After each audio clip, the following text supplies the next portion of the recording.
Now the compile for this took about 23 minutes. If we look at the timeline, and by the way this is only a short movie, less than a minute, we can expand our timeline using these over here.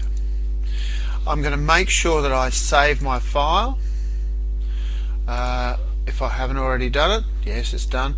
Now I'm going to do save as.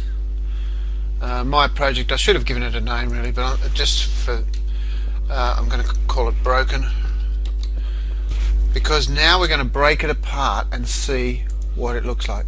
We probably should play it. I'm going to play a few seconds. You may not hear the sound, but it looks like that. You guys can play it a little more yourselves.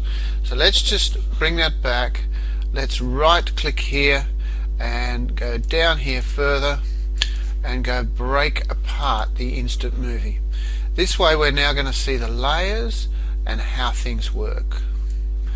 Okay, so we have got a soundtrack sitting there.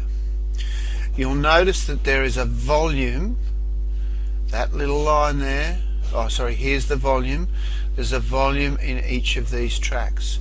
If I want to expand this one, we have got the volume in the soundtrack, so I can bring the volume in and out. We'll do a little work on that later. We've got other tracks here which do various different things, and we can have a look at each of them and check out their job.